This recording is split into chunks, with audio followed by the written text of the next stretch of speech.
Irmãos queridos, bom dia, graça e paz. Obrigado pelo carinho demonstrado não só hoje, não somente nesses dias, mas um carinho demonstrado ao longo dessa jornada toda. Eu sou grato a Deus pela sua igreja. A igreja é uma bênção na vida de todos nós. A igreja é uma bênção de Deus para nós.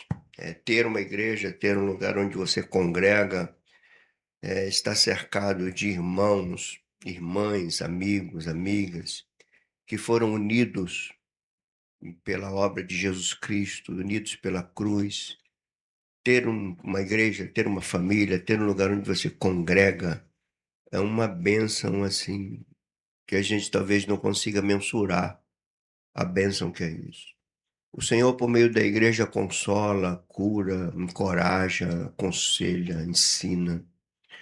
Não estou me referindo ao púlpito da igreja, não. Estou me referindo à igreja mesmo, às pessoas. O quanto elas são importantes e o quanto a gente precisa um do outro, né? Eu vivo, sim, um momento muito difícil em todos os aspectos, não só com a minha saúde, saúde da minha filha, da minha família, mas com a igreja mesmo. São irmãos que têm passado por lutas grandes, essas coisas todas. Não tem como a gente ficar fora. Essas coisas a gente absorve muito. E é só Deus para nos guardar mesmo. E eu sou grato ao Senhor. A gente não tem tempo aqui, mas eu vivi sexta-feira assim uma prova clara do cuidado de Deus para com a minha vida.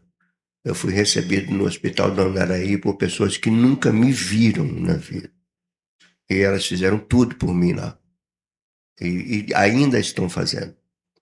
Eles pediram para não ter preocupação, e eles vão mover todas as coisas para eu poder fazer os exames, fazer a biópsia e operar por lá. Já sei até qual é o médico que vai me operar. E o nome dele, por coincidência, não é Vasco, o nome dele é Dr. Eduardo Vasco, mas chamam todos chamam de Dr. Vasco. Então, como Vasco e queda tão bem juntos, então é possível que o problema caia, né? Existem outras pessoas passando por dificuldades. A gente citou aqui a Simone, a gente tem citado minha irmã, que está aí, não por orientação minha, viu, que ela está aqui. A gente tem a Sandra e Márcia, que estão passando por uma luta grande também na saúde da Márcia. Então, são coisas, algumas vocês sabem, outras pessoas sabem, e eu acabo sabendo de todas elas. Isso a gente também vai absorvendo, né? Momentos que a gente só pode confiar no Senhor, que está acima de tudo. Então, muito obrigado pelo carinho, tá? Mais um aninho de vida. E nós vamos ler um texto bíblico aqui, e vai ser na carta do apóstolo Paulo aos Romanos. A gente vai voltar a esse texto agora sobre numa outra perspectiva. Romanos capítulo 12, nós vamos ler do 1 até o 8.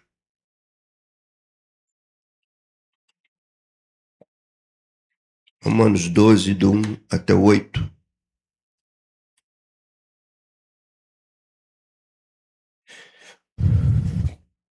Sandro, depois você não sai sem falar comigo não, tá? Não sai sem falar comigo não, tá? Vamos lá? Assim diz a palavra do Senhor. Rogo-vos, pois, irmãos, pelas misericórdias de Deus, que apresenteis o vosso corpo por sacrifício vivo, santo e agradável a Deus, que é o vosso culto racional. Não vos conformeis com este século, mas transformai-vos pela renovação da vossa mente, para que experimenteis qual seja a boa, agradável e perfeita vontade de Deus. Porque pela graça que me foi dada, eu digo a cada um dentre vós, que não pense de si mesmo além do que convém, antes Pense com moderação, segundo a medida de fé que Deus repartiu a cada um. Porque assim como um só corpo, porque assim como num só corpo todos temos muitos membros, mas nem todos os membros têm a mesma função, assim também nós, conquanto muitos, somos um só corpo em Cristo e somos membros uns dos outros. Tendo, porém, diferentes dons, segundo a graça que nos foi dada, se é profecia, seja segundo a proporção de fé, se é ministério, dediquemo-nos ao ministério. O que ensina, esmere-se no fazê-lo. O que exorta, faça com dedicação. O que contribui, faça isso com liberalidade. O que preside, com diligência. E quem exerce misericórdia, com alegria. Ó Deus, obrigado pela tua palavra mais uma vez. Ela fala por si só, Senhor. Ao ler o texto, a gente já consegue perceber a tua palavra entrando nos nossos ouvidos, na nossa mente, no nosso coração.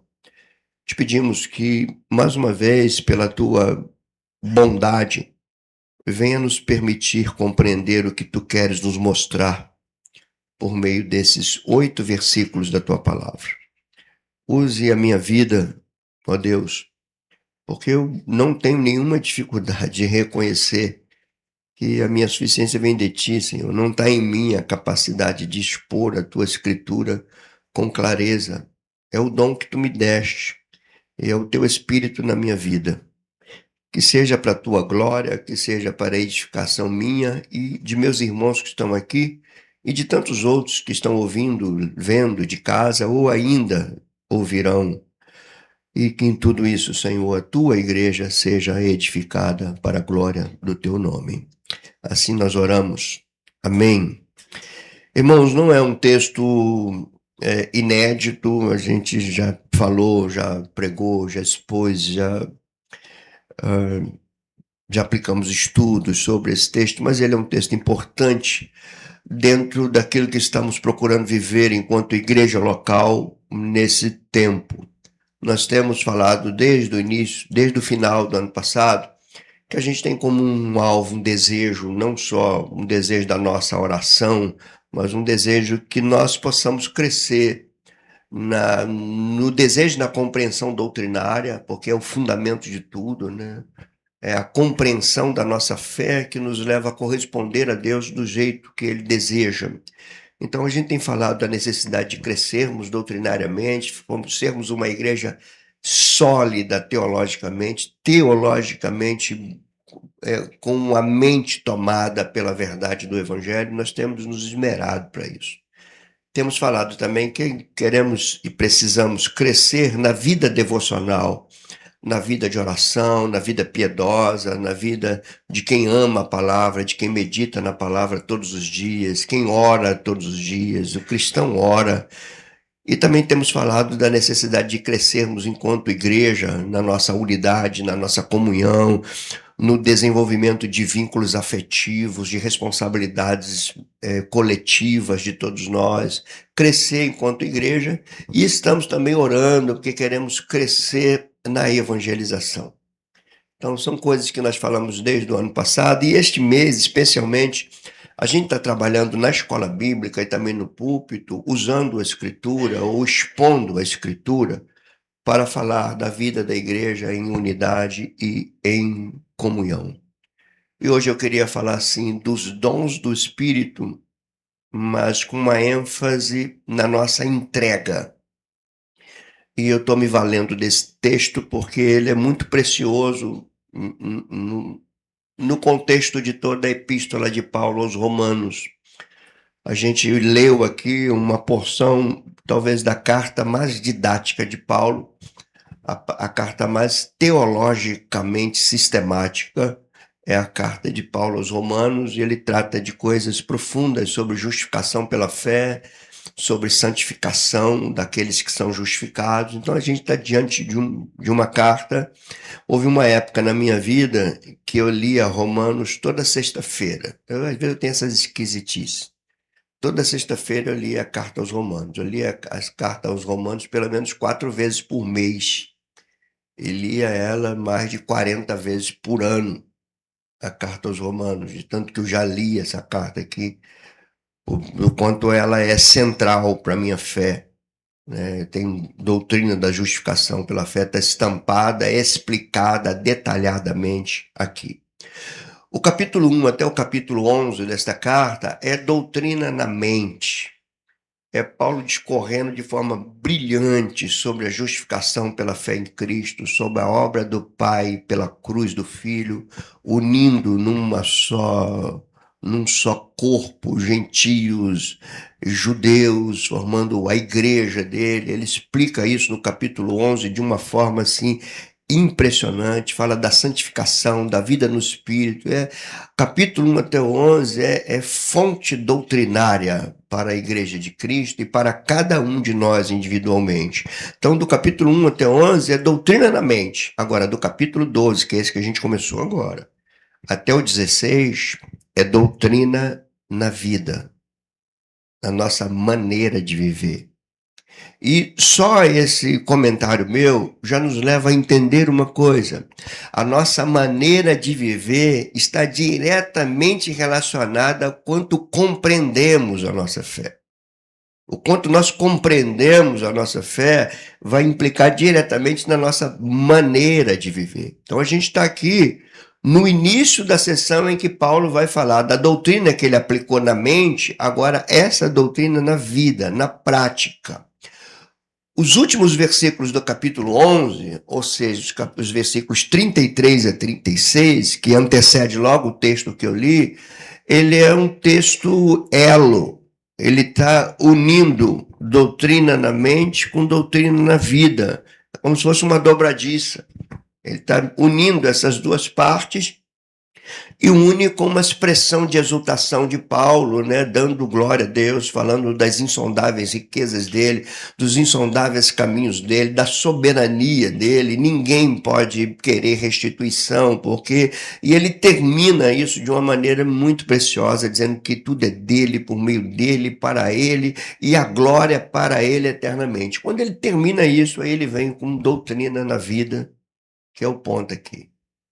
Mas o que me chama atenção e não pode passar despercebido é que Paulo vai começar a falar de doutrina na vida apontando para o ambiente eclesiástico, para o ambiente da igreja. E isso me chama atenção. Num tempo em que as pessoas estão menosprezando a igreja, estão tendo descaso com a igreja é facilmente descartada por muitas pessoas. Num tempo onde o fenômeno dos desigrejados tem crescido assustadoramente, num tempo em que as pessoas pensam que podem ficar em casa, que não dependem de um ajuntamento como esse, num tempo onde as pessoas estão substituindo relacionamento pessoal por relacionamento virtual, num tempo onde as pessoas estão conectadas e ao mesmo tempo sozinhas, nesse tempo estranho que a gente está vivendo, muita gente tem desprezado a própria comunidade cristã. Eu começo esse ponto do meu sermão dizendo para você que a igreja é um dos meios de graça que Deus nos dá. O que é um meio de graça? É um meio pelo qual o Senhor transmite bênção, transmite dádiva para o seu povo. E a igreja é um meio disso. O Senhor age por meio da sua igreja. Por isso que a igreja é comparada ao corpo de Cristo. E é cabeça desse corpo. Então, o primeiro ponto desse sermão que eu quero que você entenda: não despreze a igreja. Se você quer viver uma vida que glorifique a Deus lá fora, você precisa ser edificado aqui dentro. Por isso que Paulo começa falando de doutrina na vida no ambiente eclesiástico. Ele, logo depois dessa doxologia dele, dessa expressão de glórias a Deus que ele dá aí no final do capítulo 11, dele, por meio dele, para ele são todas as coisas, e a glória, a palavra grega é doxa, traduzida por glória. Então, doxologia são expressões de palavras que glorificam a Deus. Doxo e logos, doxologia, palavras que expressam a glória de Deus, que glorificam a Deus. Ele termina assim, e logo que ele termina assim, então ele entra no ambiente eclesiástico, e aqui a gente precisa perceber 3 coisas que ele fala e que são muito importantes para nós que estamos aqui sendo ministrados pelo Senhor, falando sobre a importância de vínculos, de comunhão, de unidade, de compreender a igreja enquanto corpo, de compreender a igreja como um organismo vivo, o qual eu pertenço e não onde eu frequento. É pertencimento, não é frequentar, é pertencer a algo. E ele vai sugerir que a gente possa distinguir 3 coisas. Reparem, no capítulo 1, ou melhor, no verso 1 até o verso 3, ele fala de onde tudo começa. Ele vai falar assim: eu estou rogando a vocês, é uma súplica do coração dele. Eu estou rogando a vocês. Eu vou resumir, parafrasear, sintetizar aqui. Eu estou rogando a vocês que vocês cultuem ao Deus que redimiu. Eu estou rogando a vocês que vocês respondam às misericórdias dele com culto. Que vocês apresentem os vossos corpos como um sacrifício vivo, sim, santo, agradável, requer entrega, sacrifício, doação. Assim como Deus nos deu tudo na pessoa de seu Filho, nós também damos tudo de nós para aquele que nos salvou, para aquele que nos redimiu, passando pelo ponto de partida que a vida não é nossa, a vida é dele, a vida é dele, a vida vem dele, ele nos deu a vida só tem sentido nele, fora dele tudo é morto, a vida é nele. Então Paulo começa assim: rogo-vos, eu quero explicar para vocês que isso não é à toa. Se a partir do verso 3 ele começa a falar do ambiente da igreja, do ambiente eclesiástico, ele antes começa falando do ambiente da nossa relação vertical com Deus. E a lição preciosa aqui é que eu não posso viver em harmonia, em vínculos afetivos com os meus irmãos na igreja, se a minha vida não estiver em comunhão com aquele que me criou e me salvou. O culto a Deus é uma ação vertical, nós para Deus. Mas essa ação vertical produz uma ação horizontal. Quanto mais culto a Deus, mais eu compreendo melhor você. Mais eu posso estar ao teu lado. Se eu não tenho comunhão com Deus, dificilmente eu terei comunhão contigo. Se eu não tenho comunhão com Deus, eu vou procurar ter comunhão com as pessoas que eu prefiro ter comunhão. Mas se eu tenho comunhão com Deus, eu vou buscar comunhão com o povo dele, com a igreja dele. E é isso que Paulo começa a falar no verso 3. Mas os 2 primeiros versículos não podem passar despercebidos.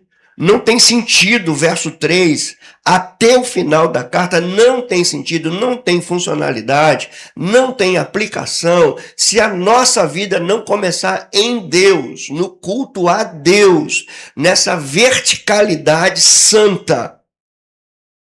Assim como ele veio a nós agora temos acesso a ele. Nós temos acesso a ele porque ele veio a nós. E o Senhor Jesus, na sua obra, ele abre um caminho que, se não fosse aberto por ele, nós jamais poderíamos entrar. É o caminho da presença de Deus, o caminho da existência de Deus, o caminho da natureza de Deus. Eu posso falar com o Deus que criou todas as coisas, por causa da obra do seu Filho. E é nessa comunhão minha com ele que eu posso ser marido melhor, pai melhor, filho melhor, melhor pastor, melhor irmão, melhor amigo. Se eu não tiver essa comunhão com ele, todas essas coisas estão prejudicadas. Então, por isso que os versos 2 falam de culto a ele. Então, nesse primeiro momento, eu queria que você investigasse 2 coisas na tua mente e no teu coração. Que você possa distinguir em você mesmo como é a tua vida de comunhão com Deus e como você compreende a igreja que ele usa como meio para abençoar a tua vida. São 2 coisas para você pensar. Como é a tua vida com Deus? Qual é a tua resposta ao Deus que te criou e te salvou? Que espaço tem na tua vida, na tua agenda, para os momentos a sós com Ele, de culto individual a Ele, culto teu a Ele, assim como Adão fazia no jardim. Um culto diário, pessoal, intransferível, teu, tua comunhão com Ele. Eu estou insistindo nessa tecla porque é a tua comunhão com Ele que vai te legitimar para você viver segundo aquilo que glorifica a Ele no restante da tua vida. Sem comunhão com Ele não dá. Sem intimidade com Ele não dá. Você vai ficar sobrevivendo de migalhas dominicais. Você precisa de comunhão com Deus. Do contrário, você não vai ter comunhão uns com os outros. E você vai ter muita dificuldade de lidar com as curvas da vida. Então, o primeiro ponto é você distinguir a tua comunhão com Ele e a importância que você dá à igreja dele. A segunda coisa que você tem que distinguir é uma distinção própria. Você tem que olhar para dentro de você, e isso Paulo vai falar. Depois que ele fala que devemos cultuá-lo e experimentar a boa, perfeita e agradável vontade de Deus. Então muita gente pergunta assim, qual é a perfeita? Cada um acha que é uma vontade perfeita, agradável para mim. O que é essa vontade que ele diz que é perfeita, boa e agradável? Se você quer saber a resposta disso, é você ler do versículo 3 até o final da carta. Essa é a boa, perfeita e agradável vontade de Deus. Que a gente coloque na nossa vida a verdade daquilo que somos nele. Essa é a boa vontade para mim, viver do jeito que ele quer que eu viva. E a primeira coisa que ele vai me falar aqui, depois de eu distinguir a minha comunhão com ele e a importância que a igreja tem para mim, é eu fazer uma análise de mim mesmo. Quando ele diz assim, repare o tom das palavras no verso 3, porque pela graça que me foi dada, olha o peso que ele coloca. Pela graça que me foi dada, eu vou dizer a cada um. Repare, ele parte da compreensão da graça de Deus na mente dele, no coração dele, daí ele vai para o indivíduo, para depois atingir a coletividade. Então, o primeiro que está no coração dele é pela graça que me foi dada, eu digo a cada um de vós. Então, você tem singular, plural, pessoalidade num texto. Agora, o que ele, pela graça de Deus, diz a cada um dos seus leitores aqui e cada um de nós hoje? O que ele pede? Não pense de si mesmo além do que convém. Então, a primeira distinção, depois de você distinguir o teu culto e a importância da igreja, a primeira distinção para você viver enquanto igreja é fazer uma autoavaliação, para você não pensar de si além do que convém e nem permitir que os outros pensem de você além do que convém. Parece uma expressão simples, mas é de uma profundidade espiritual, porque nós, na nossa natureza carnal, nós temos a tendência ou de orgulho, de vaidade, e aqui Paulo está jogando por terra isso.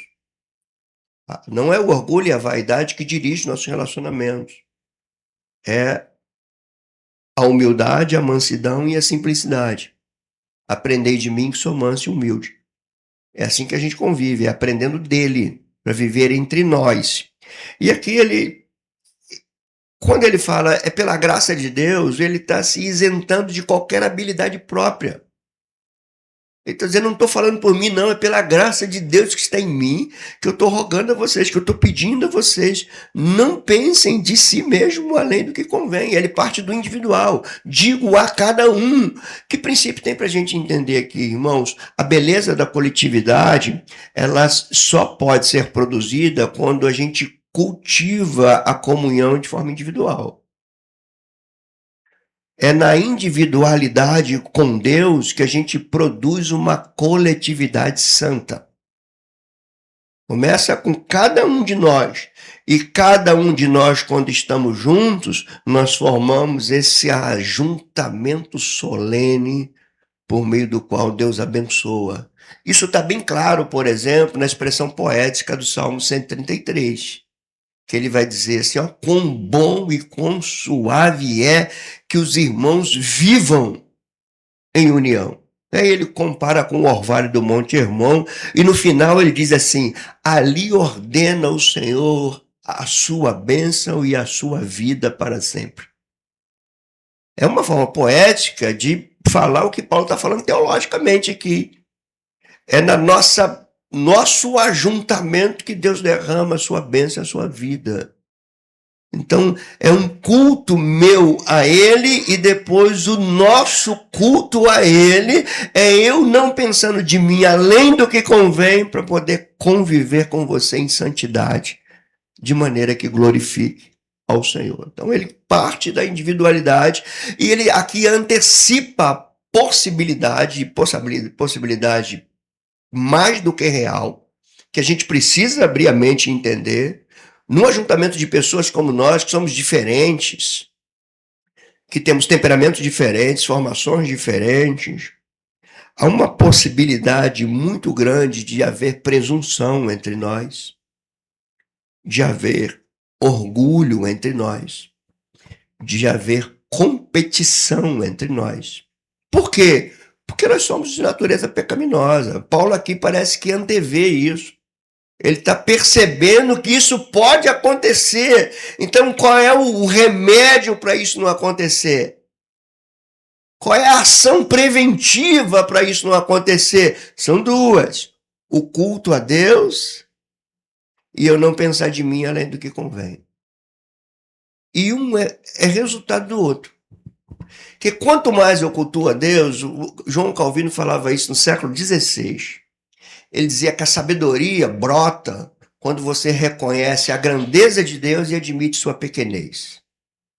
É ali que é o terreno de nascimento da sabedoria. A grandeza de Deus e a pequenez. Quanto mais você cultua Deus, mais você percebe a sua infinitude, sua grandeza, e você se admira, porque como pode um ser infinito se preocupar com um serzinho tão pequeno como você e eu? Quando você se admira disso, então você percebe que a grandeza de Deus não faz dele um ser de longe apenas. E por isso que Paulo fala assim, então não pense de você além do que convém, você acabou de cultuar Deus. Se você cultua Deus, você vai ver a grandeza dele e você vai reconhecer a tua pequenez. E se espelhando naquilo que ele é, você vai procurar ser isso para os outros. O que ele é? Apesar de infinito, ele desce para estar contigo. É a condescendência do amor de Deus. Ele desce para estar com. Então o que Paulo fala assim? Não subam, desçam. Assim como ele desceu para estar com, não pense de si além de que convém, não suba, desça. Para quê? Para estar com o teu irmão. Para estar com ele. Condescender. Então ele está antevendo a possibilidade de orgulho, é uma possibilidade real. E ele retorna, depois dele falar assim, olha, não pense... cada um, não pense de si mesmo além do que convém. Depois que ele falar isso, ele vai dizer como devemos pensar.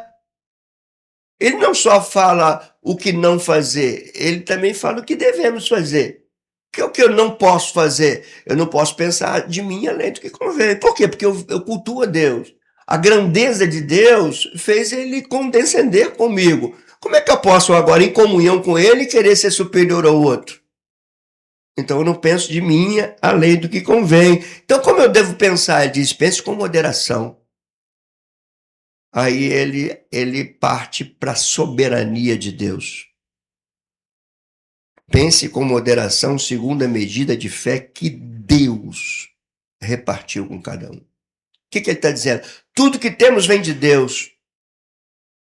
E se vem de Deus, você tem que estar satisfeito com o que Deus te deu. É segundo a medida de fé, então não pense além disso. Não pense além daquilo que Deus estabeleceu para a tua vida. Isso se chama descoberta da minha identidade. Numa consciência cristã, ela tem 3 elementos. O primeiro deles é a identidade. Na minha consciência cristã, eu preciso saber quem eu sou. Quem eu sou nele. E quando eu me conheço nele, eu não posso pensar de mim além do que convém no outro. Eu tenho que pensar de mim segundo a medida de fé que ele, na sua soberania, me deu. Então, irmãos, por isso que não pode ter na igreja complexo nem de superioridade nem de inferioridade. É cada membro no seu lugar, no lugar que Deus colocou de forma soberana. Não é uma sacola de membros, é o corpo de Cristo. Não é aglomeração de pessoas de forma aleatória. É ajuntamento solene e organizado para a glória de Deus. É o que nós fazemos aqui. O que leva a minha irmã a estar com a barriga toda costurada e aqui? Ela sabe a importância da igreja para a vida dela. Ela sabe disso. Eu só estou mais seguro agora que eu estou vendo que meu sobrinho está com ela, que eu pensei que ela tinha vindo sozinha. Aí o pau ia cantar, meu amigo. Mas ela veio com meu sobrinho. O sobrinho está ali com ela ali. Cuida dela, hein, cara. Assim como não podemos pensar de nós além do que convém, muito mais ela. Não pense do corpo dela além do que convém agora. Pense com moderação. Ela está num momento pós-operatório. E como o Daniel falou, quem abraçar ela vai ser disciplinado pela igreja hoje.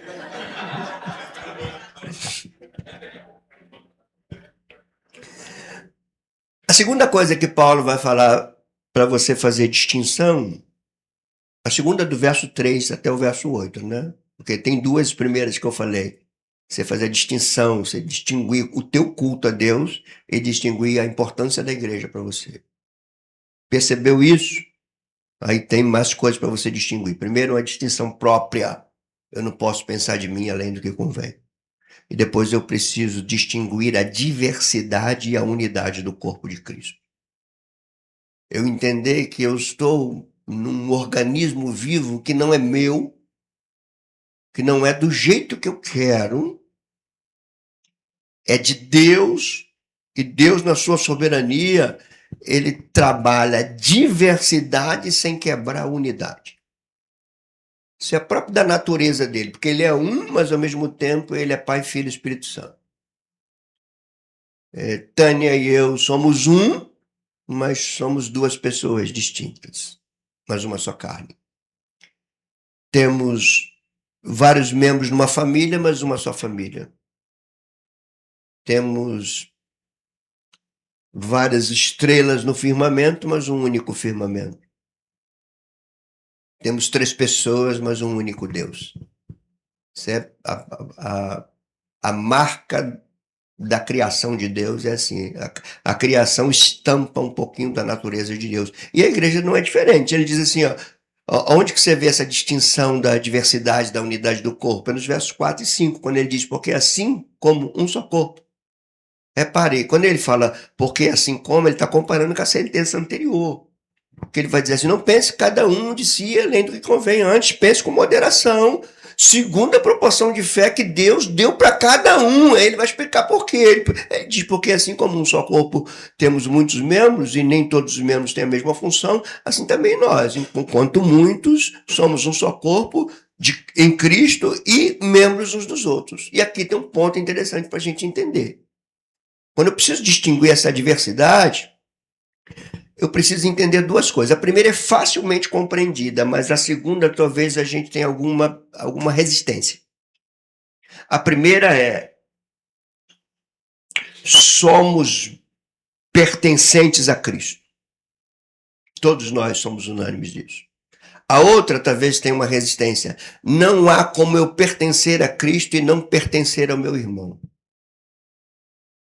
Pertencemos a Cristo e pertencemos uns aos outros. Ele diz, somos membros uns dos outros. Você não vai ver isso em lugar nenhum.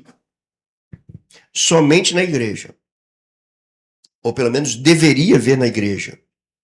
Não há uma outra organização, outro que tenha isso aqui. Isso é peculiaridade da igreja. Eu tenho compromisso com Deus? Tenho, mas eu não posso, jamais, não há possibilidade bíblica, teológica de eu falar que tenho compromisso com Deus e não tenho compromisso com os meus irmãos. Isso é uma anomalia cristã. um defeito. Não pode haver isso. E Deus, por vezes, ele permite situações onde isso vai ficar em evidência. E eu, assim, humildemente, acho que a gente está vivendo uma situação dessa. O que aconteceu com a minha irmã mostrou a força da nossa unidade, do quanto pertencemos uns aos outros. O que aconteceu comigo foi simultâneo. Simultâneo, né? Ela descobre algo dentro dela e eu descobri algo dentro de mim. E você viu a igreja se mobilizando, mostrando que nós pertencemos uns aos outros. Paulo aos Romanos, aqui mesmo, no verso 15 desse capítulo, ele vai dizer assim: chorem com os que choram, alegrem-se com os que se alegram. O que significa isso? Irmãos, na nossa jornada tem risos e lágrimas. Tem momentos que nos alegramos uns com os outros, mas tem momentos que a gente chora uns com os outros. E o mais impressionante no cristianismo é que o cristianismo não nos ilude. Ele não nos oculta a realidade da vida. Esse cristianismo que você é o vitorioso sempre é mentiroso. O cristianismo verdadeiro te prepara para as curvas da vida. Eu fiz um PSA ano passado. Eu não sabia que na curva de 2026 eu ia fazer um PSA e era outra coisa. Lágrimas, risos. Um chora, os outros choram. Por isso a metáfora do corpo.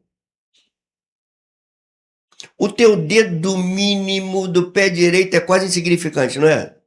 A unhazinha, quase não vê a unha, né, do dedo mínimo. Encrava a unha lá do dedo mínimo. Todo o teu corpo vai sentir dor. É por isso que tem essa metáfora aqui. Isso aqui não é uma coisa ilusória, não. Isso aqui é real. Se estamos de fato em Cristo, não tem como a gente não absorver a dor do outro. Se somos uma igreja verdadeira, não tem como não absorver a dor do outro. É impossível isso acontecer. Se você não absorve a dor de ninguém, tem alguma coisa errada. Certamente tua comunhão com Deus é zero. Zero. Porque se você tem comunhão com Deus, você também vai saber o que é sofrer. A palavra de Deus diz que Jesus Cristo aprendeu obediência pelas coisas que sofreu. O maior exemplo de sofrimento é ele. O sofrimento injusto. Então ele é o espelho. Ele é o modelo. Então não tem como eu estar nele e não sentir a tua dor. Porque, irmãos, olha, dentro da igreja é muito fácil você usar expressões bonitas e corretas, mas que acabam maquiando as coisas. A gente tem palavras, frases prontas, assim, que são belas e são verdadeiras. As frases. Mas às vezes nós ficamos só nas frases. E igreja verdadeira não é isso. Igreja verdadeira chora. Quando tem choro, chora. Igreja verdadeira não é aquela assim, olha, aconteça o que aconteceu, eu estarei sempre rindo. Não. Tem dias que você chora. E o evangelho não te esconde isso. Jesus chorou na pequena aldeia de Betânia por conta de Lázaro morto. E aquilo, ele, ser humano, ele chora. A diferença nossa é que a tristeza do mundo, ela é real, ela arranca lágrimas, mas uma coisa que talvez eu não saiba nem te explicar é uma tristeza que não anula a nossa alegria. Talvez eu não te explique isso, mas é uma verdadeira. É uma expressão verdadeira. Paulo vai dizer assim, entristecidos, mas sempre alegres. O cristianismo tem paradoxos. E esse é um deles. Pobres, mas enriquecendo a muitos. Isso é paradoxo. Como mortos, mas eis que vivemos. São paradoxos. Então aqui ele fala, você precisa distinguir a diversidade do corpo, que assim como você não pode pensar de si além do que convém, você não pode pensar que todos os membros têm que ser iguais. Tem que ser do jeito que você quer. do jeito que você acha que tem que ser. Você não é o crivo. Você não é o indicador de avaliação. Por isso essa riqueza. Eu tenho que distinguir isso para eu ser crente. E aqui ele vai dizer que essa ideia de nós estarmos em Cristo é indissociável da realidade que pertencemos à igreja dele. Pertencemos à igreja dele, pertencemos uns aos outros. E aqui ele vai dizer assim, são muitos membros, mas um só corpo. Ele vai dizer, existe um só propósito desse corpo, mas existem diversas funções na igreja. Diversas funções caminhando para o mesmo propósito. Isso é a beleza da comunhão, da unidade. Funções diferentes. Se eu colocar aqui você para pregar, talvez você vai ficar de saia justa. Se eu chamar aqui você para pregar, talvez você não saia nada. Chamou o Marconi aqui, fala alguma coisa. Não, falar não é meu forte. Cada um. Se minha irmã Lange vem aqui, você vai ter que puxar o microfone dela. Um pouquinho. Porque já fala. Então, há distinção. Há funções diferentes. Se eu for fazer alguma coisa, talvez que você faça, eu vou ficar todo embaraçado também. Há funções diferentes, mas não esqueça de uma coisa. Todas as funções, por mais diferentes que sejam, caminham para um único propósito só. Esse propósito não é teu, nem é meu. É do dono da igreja. Cabeça da igreja.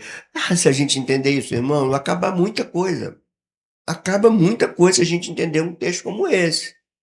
Que começou lá na comunhão nossa com Deus.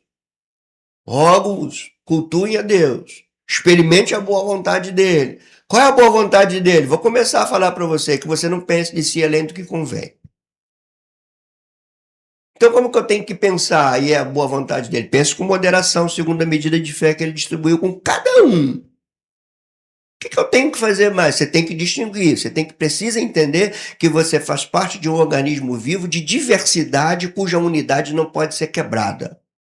Isso é a boa, perfeita e agradável vontade de Deus. Que a unidade não seja quebrada pela diversidade. Entenda que há muitas funções, mas um só propósito. Há muitos membros, mas um só corpo. Entenda que você tem a sua individualidade, mas você é interdependente. Você encontra isso em algum lugar? Somente na igreja, irmãos. E por último, ele vai falar para você e eu, nós distinguirmos os dons. Aí ele vai numa relação aqui. Tendo, porém, diferentes dons, verso 6 até o 8. Tendo, porém, diferentes dons. Então, existem diferentes dons. Já vê aquela pessoa que começa a evangelizar e acha que todo mundo tem que evangelizar igual ela evangeliza? Às vezes existe isso.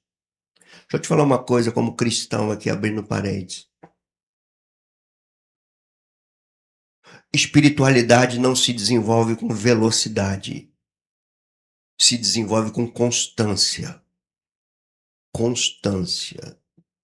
Não adianta você ter uma crise de 3 horas de oração e não fazer isso mais. É melhor você ter 5 minutos diários, mas constante, todo dia. Aqueles 5 minutos vai aumentar para 10, para 15, ele vai aumentar todo dia. Constância.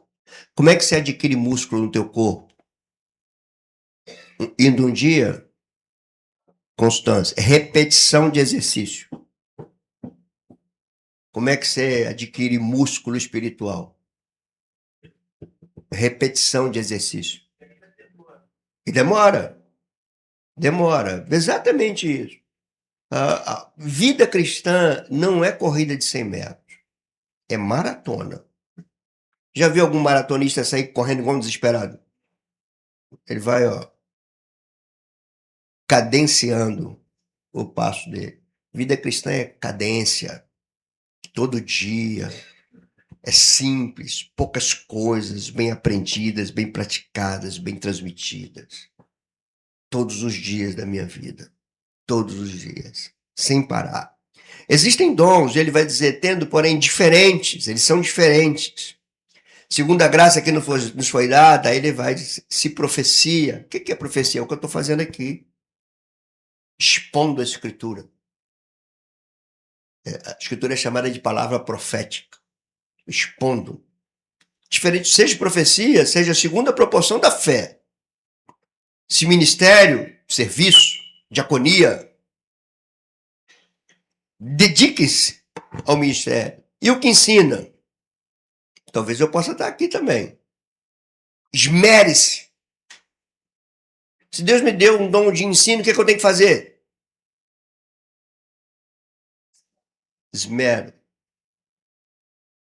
Para eu ensinar, eu tenho que aprender. Eu tenho que aprender por toda a minha vida.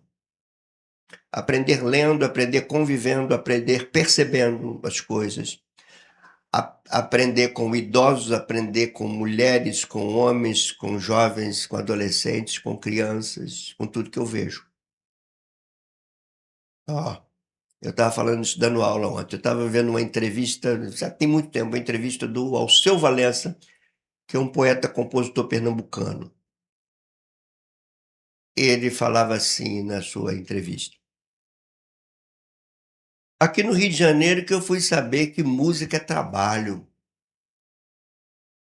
Porque na minha terra, trabalho é uma coisa que ninguém gosta de fazer. Aí eu uso essa mente teológica, né? Aí eu ouvi aquilo, falei, você é um poeta e tanto, mas você está errado. A gente tem que amar o trabalho, porque o trabalho é criação de Deus. Foi Deus que criou o trabalho. O trabalho dignifica o homem. Essa visão errada das coisas, né? São as lentes de Deus sendo retiradas de nós e a gente começa. Segunda-feira é o pior dia. Ah, meu Deus, vai chegar segunda-feira, eu estou morto. Não era para estar, era para a gente estar renovado na segunda-feira, porque viemos de um domingo na presença de Deus. Segunda-feira devia ser o melhor dia da semana para nós. Mas uma cultura cristã que fala da sexta-feira com sextor e segunda-feira, ai meu Deus, essa é uma cultura cristã que precisa ser revista. A gente precisa rever o nosso cristianismo.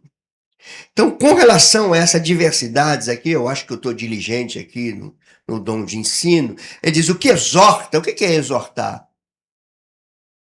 Encorajar, erguer, animar, levantar.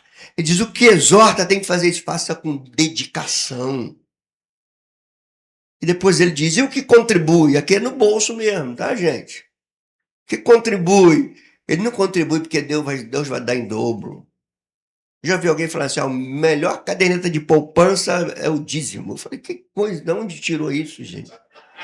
De onde tirou esse negócio? Que você está dando dízimo para ganhar dobrado? De onde tirou esse negócio? São coisas que vão se popularizando.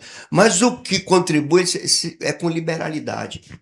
Não é para ser visto, não é para ter em troco, não é para que se te vejam superior aos demais. É com liberalidade, é com desprendimento. É com fé, com alegria, é com compreensão daquilo que você está falando. E é o que preside, acho que eu também estou aqui.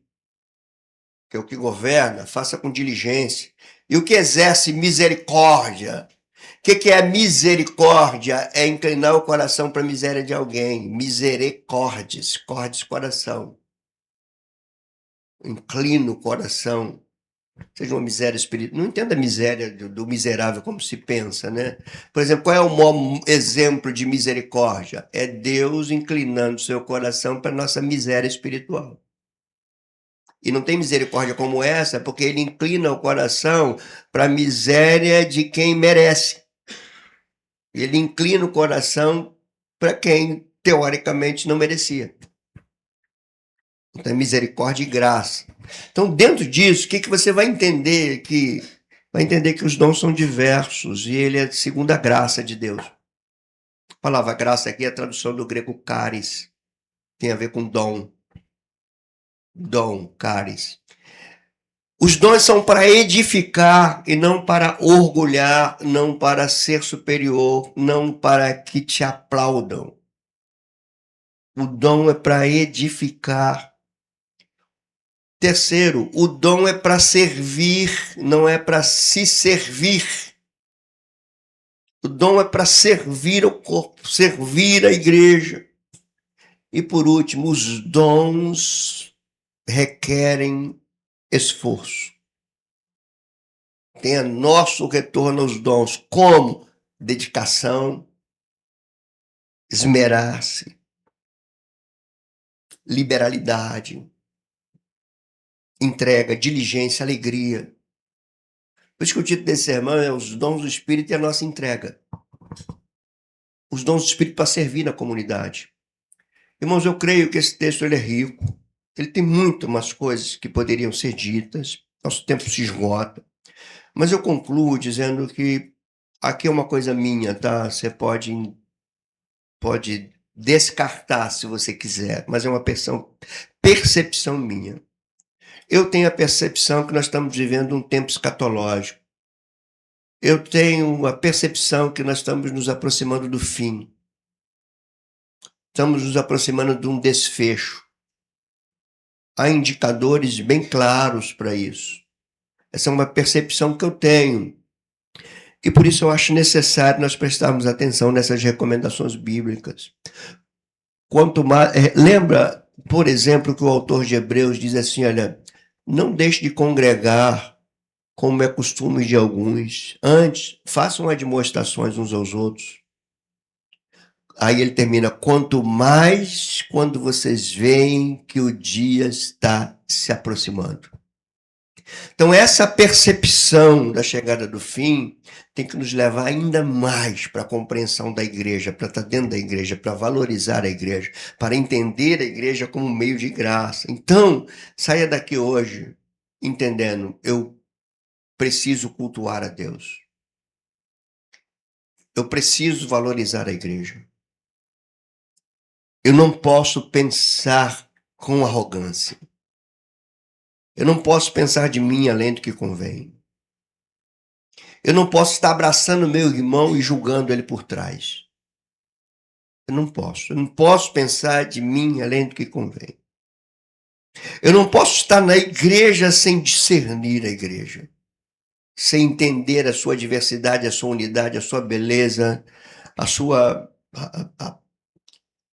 expressão comunitária de andar junto, de koinonia, de chorar quando há choro, de se alegrar quando há alegria, de nos preocupar quando é tempo de preocupação. Assim a gente vai carregando as cargas uns dos outros, usando uma expressão de Paulo aos Gálatas, né? Nós vamos carregando as cargas uns dos outros, vamos cooperando um com o outro nessa jornada. Essa jornada cristã, irmãos, ela é simbolizada na peregrinação do povo judeu depois que eles atravessam o Mar Vermelho. Eles atravessam o Mar Vermelho, é um simbolismo do batismo. Quando eles atravessam o Mar Vermelho, eles vão para um deserto. E no deserto eles estão sendo formados, eles vão peregrinando até entrar na Terra Prometida. Qual é o nosso tempo aqui? Nós somos peregrinos e forasteiros que vivemos entre a cruz e a glória. Entre a primeira vinda de Jesus, que veio para dar perdão, e a segunda vinda de Jesus, que vem para trazer juízo e estabelecer seu reino. Nós vivemos nessa peregrinação entre a cruz e o retorno dele em glória. Assim como eles lá no deserto tiveram que passar por um momento de choro, um momento de vitórias, derrotas aparentes, tinham que conviver uns com os outros, assim somos nós. Aqui a gente vai encarar ainda notícias que nós não queríamos ouvir, nós vamos ter curvas da vida que, se pudéssemos, nós evitaríamos. Então nós vamos ter momentos de lágrimas e nós vamos chorar juntos. Nós vamos ter momentos de vitória, de riso, e nós vamos comemorar juntos. Então a tua dor tem que ser a dor desse que está sentado ao teu lado. O teu sorriso também deve trazer sorriso para aquele que está ao seu lado. Dentro da igreja, irmãos, tem uma coisa sobrenatural que talvez você não tenha percebido. Os sorrisos curam dentro da igreja. Você vem de uma semana arrasada, você é recebido com um sorriso ali, e você olha para aquela pessoa tem menos motivo para sorrir do que eu. E ela está sorrindo. E ela arranca um sorriso teu. Os abraços, eles são terapêuticos na igreja. Nós nos abraçamos, nós nos curamos, nos consolamos uns aos outros. Não existe isso em lugar nenhum. Então, o que Deus quer de nós, que esse sermão, é preserve isso. Valorize isso. Olhe para a igreja. Perceba a beleza dela, a diversidade dela. Proteja a unidade dela. Não seja um instrumento de divisão. Se compadeça com os outros. Tem gente chorando, a gente se reúne quarta-feira. Eu me lembro uma palavra que não sei quem falou para mim, acho que foi o Alex. Falou assim, quando eu estou lá na quarta-feira, se for uma coisa humana minha, eu pergunto, Senhor, onde tu estás? Olha quanta coisa que a gente está orando aí. Olha quanta coisa grave que a gente está orando. Né? Tipo assim, onde está Deus? Deus está nos sustentando. Se não fosse Ele, como é que a gente passaria num momento desse? Você viu como é que a minha irmã entrou no hospital? Ela gritava de dor. Era real aquilo. Mas você viu em outras fotos dele a estampa de alegria no seu rosto? Como alguém pode ficar alegre sabendo que tirou 3,5 kg de um troço que estava dentro dela, se alimentando dela? Como pode alguém ficar alegre com isso? É o Senhor que nos sustenta, gente. É o Senhor que nos sustenta. Ontem, como eu disse, sexta-feira, eu fui recebido no Hospital Andaraí, parecia anjos ali. Anjos cuidando de mim, sentando do meu lado, literalmente sentando do meu lado. O senhor fica tranquilo, a gente vai fazer tudo. Eu não vim fazendo isso com ninguém lá. Tinha um monte de gente lá, me fazendo comigo. Eu só saí lá do consultório dela. Quando eu chego no Andaraí, já veio uma mensagem no WhatsApp: o senhor já está no hospital? Eu falei: acabei de chegar, estou indo ao teu encontro. Falei para. Olhar para a Rafaela, como é que é isso? Como é que você explica isso? Você acha que eu tinha alguma ideia que eu ia parar no hospital do Andaraí? Sabe o que o médico falou para mim? O mais difícil já conseguiu, Afrânia, entrar aqui. Esse é o mais difícil, entrar aqui. O resto deixa com a gente. Palavra dele, né? Palavra dele. Eu vou te operar. Eu falei, é o senhor que vai me operar, doutor Vasco? Nunca falei o nome de um médico assim. É o senhor que vai me operar? Sim, sou eu. O senhor vai me abrir, não vou te operar por vídeo. Eu falei, bom.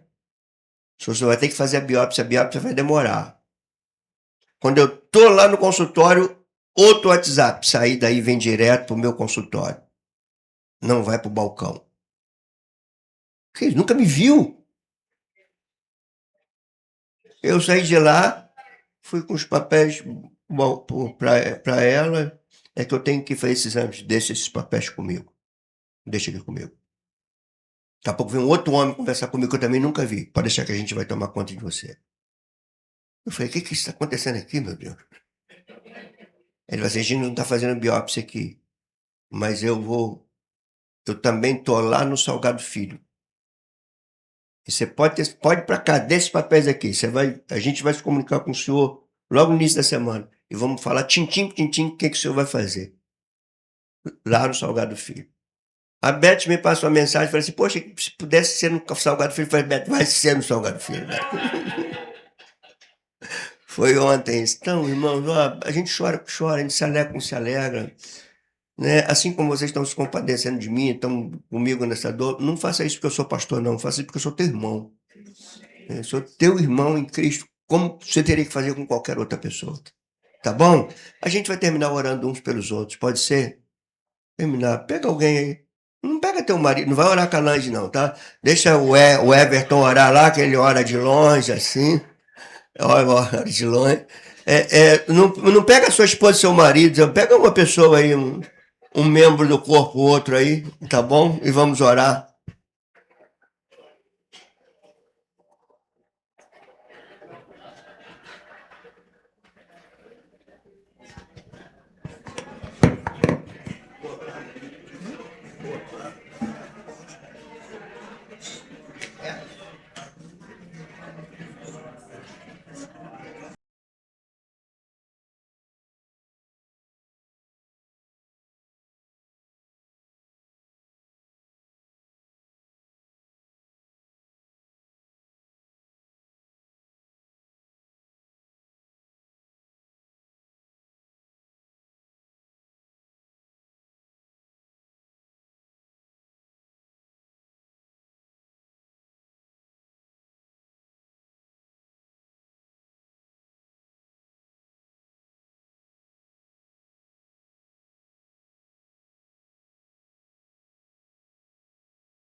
Obrigado por me ouvirem, tá? Daniel vai conduzir aqui até o fim.